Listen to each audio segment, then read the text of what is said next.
Hello, my dear friends. I am Prashant Mahvani and I warmly welcome all of you to StudyIQ. I hope you all are doing good. Today is 21st March and let's see what we have got in the PIB today. But before that, I would like to inform all of you that today I have a special topic for you guys. It's based on children's safety, right? This children's safety topic is part of your syllabus. If you go through your syllabus, then you will find a term called vulnerable group, and under this vulnerable group you have women, you have STSCs, you have elderly people, and you have children as well. A very important topic at the end of this discussion. But before that, identify the place, identify the building, right? Let me give you a small hint. It is a religious building, or this building is a sort of temple, a worship place for a community living in our country. So give me the name of this place, as well as do let me know the state, as well as the town or village in which you find this place. With this, dear friends, last picture was of DG of WTO, Roberto Azevedo. With this, you can download the PDF of this lecture from my Facebook page. StudyIQ provides pen drive and tablet courses for various different exams, as you can see on your screen. We cater UPSC's different basic subjects. Apart from that, we have got optional courses covered as well by our great team. Best faculties are creating this pen drive and tablet courses, so the quality that you get is going to be top of the range. We also cover defense courses, SSC and bank courses, state exams, KVS and CLAT exams, and much more. We have got test series out there for you guys, so make sure you check it out. Now, first item that we have is coming from cabinet. Today we have many important cabinet news on board, and one thing that I would like to add here is that this type of questions, right, you find every year. At least one question, this type of questions, like recently added community in different states, whether in the category of SC or ST, whether a community is included or excluded. This type of questions are asked, generally speaking, every year. So here you have a name of a community, right? You have two communities, basically. They are known as Parivara and Talwara, and the synonym is Nayaka.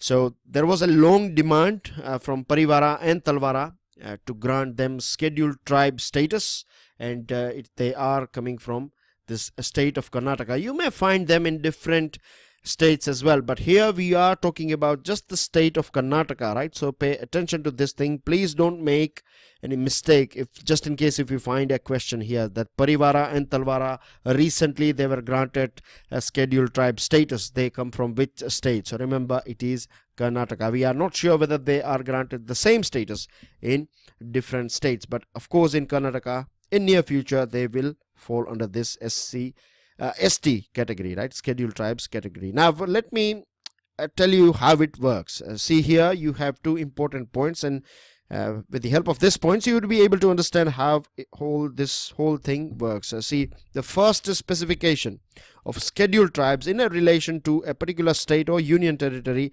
is by a notified order of the president after consultation with that particular state or union territory. President will order this or will notify this order of president, and then whether to include a particular community or exclude it will be taken by the government, and finally you have to amend an act in the parliament. So cabinet has given a green signal. In future we will see this amendment taking place in the floor of the house. Now this Parivara and Talwara, once they will get all these formalities will be completed, after that they will be eligible to get all these benefits that scheduled tribes get in the state of Karnataka, as well as they will be eligible to get a ST certificate too. Remember this thing. Moving on to another item, very important one in terms of India and you can say international or foreign policy. Now 18 new Indian missions will be developed between 2018 to 2021. This has been given a green signal again by the cabinet.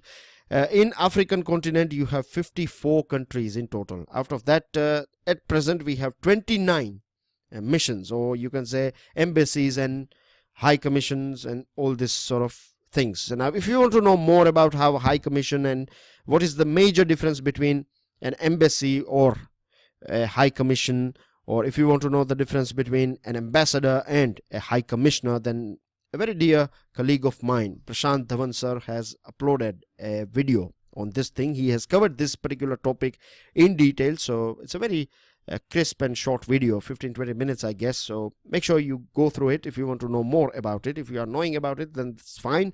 Now, we have 54 countries in African continent. Out of this 54 countries, 29 countries, right? In 29 countries, we have our Indian mission. But you can see there are many countries that are still, we have good relationship with them. If you go back in the history, then as well, you will find that before the arrival of colonial powers like Portuguese and British, before that as well, we used to have this trade relations with many African countries. Apart from that, when this Portuguese and other this colonial powers, when they arrived here in India, after that as well, we were having this trade relationship. And after independence of India, we joined, or Jawaharlal Nehru was a pioneer leader of this non-aligned movement. At that point of time, many different African countries were supporting India's stand on NAM. India was basically, you can say, India was asking, India was there, it was marching ahead, and it was protesting against this colonial powers. And I remember a small incident that there was a time when Sudan was not having its own map, or not map basically, sorry, its flag. Sudan had not decided its flag.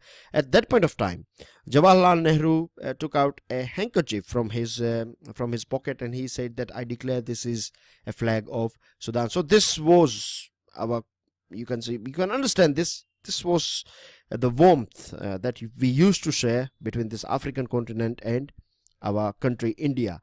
And now we are expanding our Indian missions in different African countries. Remember when Shinzo Abe was here in our country, at that point of time we talked about this Asia-Africa growth corridor, something that can a sort of project that can counter this Belt and Road initiative of China. We are engaging, we are developing our engagement with African countries. We have been supplying them with medicines and education. Indian educators, they play a very important role in changing the situation in terms of society, in terms of education, right? We are contributing, means there are many brave teachers who are living there, Indian teachers who are living in different remote parts of Africa, and they are training and teaching all those people out there. So big contribution by India, and by this formal channels, you can understand that things, or the whole process, will get a pace. Moving on to another item, Ayushman Bharat mission, very important scheme, right? Also known as National Health Protection Mission. We have talked about it. Again, I would like to repeat myself here, because you find this type of basic, very common thing, right? I remember when Jan Dhan Yojana was launched. Next year, there was a question based on Jan Dhan Yojana, that the main purpose of Jan Dhan Yojana is, and the option was financial inclusion. Of course, this is the right answer. You may find this question as well, a question based on this National Health Protection Mission, that this scheme will provide how much, or the benefit amount is. So remember, it is 5 lakh rupees per year per family. 5 lakh rupees per family per year, or per year per family. And we believe that we have 10 crore vulnerable families, poor families in our country. So on an average, if we say that we have 5 members in a family, so this scheme is going to cover approx 50 crore people. This is going to be the biggest health insurance scheme in the world. And hopefully, if we will be able to execute this scheme properly, or implement it nicely, then it will change the situation of our country, particularly poor people or vulnerable families. We also see this thing that many families, they have to sell their properties every year. Somewhere around 6 crore people, they have to sell their valuable assets just to pay this health bill. So this is a big problem in our country. It's basically, without this insurance cover, we are basically exposed to this vicious cycle of poverty. Moving on, dear friends, And one more last point here, that this scheme is portable as well across the country. So if you are living in Madhya Pradesh for whatever reason, if you are in Kerala and if you need medical treatment, then yes, you can get the benefit of this Ayushman Bharat scheme. It is a pan-India scheme. Another item, important one, Communication Minister and INB Minister together, Smriti Irani ji and Manoj Sinha together, they launched via video conference, they launched this Wi-Fi service for Sansad Adarsh Gram Yojana. And there is a small village called Udwada village in Valsad district of Gujarat, and they have launched this unlimited internet data scheme over there for this village, and 6,000 citizens of this village, they will get benefit of this internet access. Now, internet is not a small thing. The thing is, internet has changed the way we live at present, right? Many things have become simple. It has, in fact, I can safely say that it has enlightened many of us, and it has basically lifted the things that we know. Information sharing is very easy via help of internet. You can, of course, we all are using this thing on regular basis. We interact because of this digital technology, isn't it? The other thing is it contributes in GDP, or it contributes in our GDP expansion as well. It helps in our GDP growth too, because if you go through many important figures, then you will find that the more good quality data like 4G data, the expansion of 4G, penetration of 4G is kicking somewhere around 0.% in GDP, which is not a small amount, and in near future it will add 1%, 2% of GDP data. Penetration definitely helps in GDP production. So in terms of economy as well, it's a very important thing, and you can understand there are many important things that you can think from this particular topic, right? When we are talking about this Adarsh Gram Yojana, or when we are talking about this digital India, under which so far we have provided this internet connectivity via help of this optical fiber cable to 1 lakh gram panchayats, and in future we will cover all the gram panchayats in our country. You can imagine that it will create our society, or transform our society into a knowledge based society. It will help us to keep an eye on our government as well. And RTI, at present, I believe that we have to ask for information. A time will come when government will place all its important information online, and then all you have to do is just check a website and everything will be available. So this is how citizens can keep an eye on the government and its work, and keep a right track of, or right data they can have regarding the development programs, because we also see that this fake news on Facebook and other social networking sites, it's a big problem. Moving on, very small but important, it's a seed. I would say this sort of items are curtain raisers or small seeds. In future you will see it as a big tree, hopefully. Now ISRO, along with academic institutions, is doing experimentation on potential structures for lunar habitation. We are basically in a plan to make igloos, in construct igloos over the moon. So this is a futuristic development project, but it is very important, no doubt.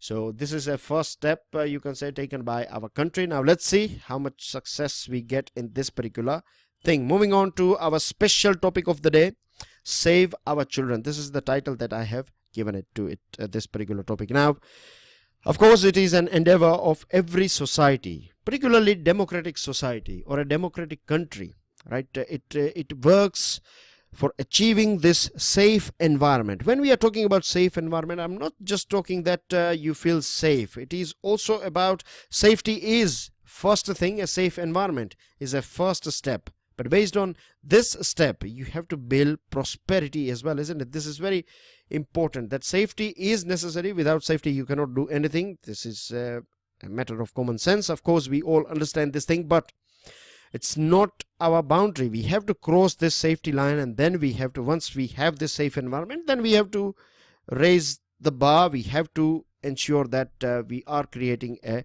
prosperous society as well, in which everyone, right, every citizen has this opportunity to reach his or her full potential.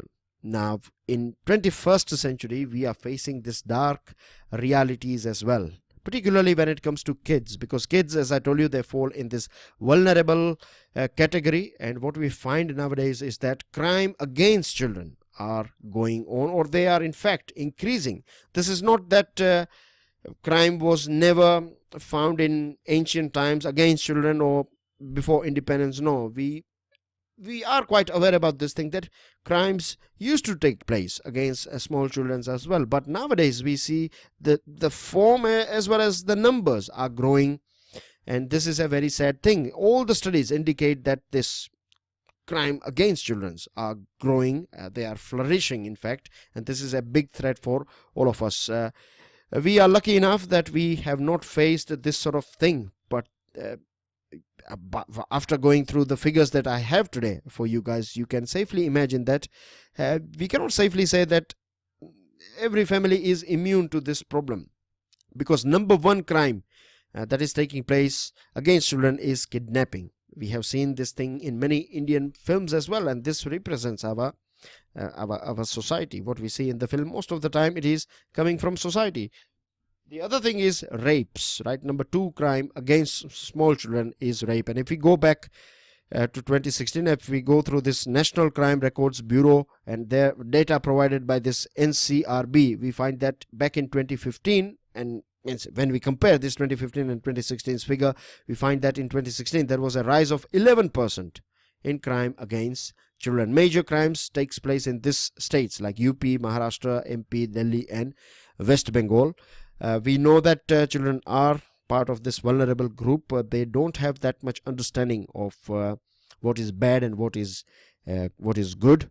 Many times parents are in a dilemma as well, that very small kids like 8-year-old kid, 9-year-old kid, if you explain this, you are in this catch-22 situation, that if you don't explain then you are worried about it, but if you explain then you are creating a bit of psychological scar. The kid will be in, it will be in a state of worry, or it will always be worried about this sort of crimes can take place. So it is very challenging for a parent to educate kids on this thing. Of course, we have some small steps that we can educate, and there are many people, many NGOs, they are working, they are showing this different sign languages and other things, right, body languages, through which small children can be educated, that if someone is touching them at some parts of their body, then they can protest, or they can shout, and then they can inform it to their parents. It's totally fine. If someone is passing threats and things like that, then as well they should pass this information to their parents. So this sort of programs are going on as well. But if we go through the figures, then we find that most of the crimes, right, particularly this human trafficking, this is a root cause. What happens is that you find kids between 4 to 15 years of age, they are mostly the victim of this human trafficking. And human trafficking is done for various purposes. Particularly for girls, it is for prostitution. Second is for domestic help. Girls are sold, right? It's not just girls but boys as well. They're sold in the market. There are some people out there, rich people, they buy these kids, and then they make them to do all their domestic work. They have to work 24 hours, right? There is no duty limits, and of course they are kids. You cannot ask them to do this thing. We are basically ruining them, their future, when we are buying them. So you can imagine this thing. Then sexual exploitation, prostitution is there. Organ trade, can you believe this thing, that their kidneys and other important organs are being sold in the market? So this sort of things do take place under this human trafficking umbrella. Human trafficking is many times it is at number 2 or number 3, but always number 2 and number 3 in between, right? It is number 2 or number 3 big organized crime in the world. And if we go through the figures, then we find that India is in a very bad state when it comes to human trafficking. The other thing is, out of this 100 cases, you find 70% of this trafficking cases in children, the victims are girls. As you can understand, it is prostitution and other things. Now, one basic reason is lack of safety at their home and lack of safety at their dwelling places or surrounding area. A report was submitted in Supreme Court, and as per this report, or the facts that were presented in this report, it was said that in 2016, 1 lakh children were victim of this sexual crimes, of sexual abuse or rapes and things like that. Now, many cases, you can understand, many a times what happens is that these culprits, they pass these threats that if you inform someone, then they will kill their parents and their loved ones and things like that. So because of this thing, many a times kids, they don't say anything, or they don't speak about this topic, or they don't tell their parents that this is the thing through which they are going through. The other thing is this many a times we find this because of social pressure and other things. Parents are as well are in a situation that they will not choose to shout out, and they will not choose to register this case with the police. And many a times we find this you can say draconian attitude of police. Many a times they are, because of their bad behavior and other things, parents will be afraid to register this sort of case. So this is a situation, and a pattern has also been observed that most of the times when it comes to this sexual cases, sexual crimes against children, we find that it is someone who is familiar, right? Someone who is either part of family, extended family, or someone who is familiar with this particular family. They are the ones most of the times who are doing this sexual crimes against these children. So basically we can say that we know children are our future generations. They are our future. They are our future citizens. They are future of the nation. And if they are not safe, if this is the situation of our small kids, then you can understand that we may have enough money in our bank accounts, or our country in terms of money can become a rich country, but in terms of development we would be lagging far behind, because we are not able to provide this safe environment to our kids. I hope with the help of these figures and the things that we have discussed, a very important topic, you will have some insight regarding, you might have developed this insight regarding this particular topic. These are your answers here. This is a question here. Let me throw some light on this question. This type of questions are they usually fall in the most difficult question category, because here you can see that I'm asking you 2 items, right? And then I'm giving you a topic like Buddhist rock cut caves. So you can understand, you should be absolutely clear, and the statements that you find here, they are not as easy like this sort of statements, right? You have to analyze these statements as well, and then you have to present your answer. You find on an average 10 questions in your prelims examination, so you should practice this type of questions as well. That's everything in today's discussion. I will see you all soon. Till then, enjoy your studies. Jai Hind.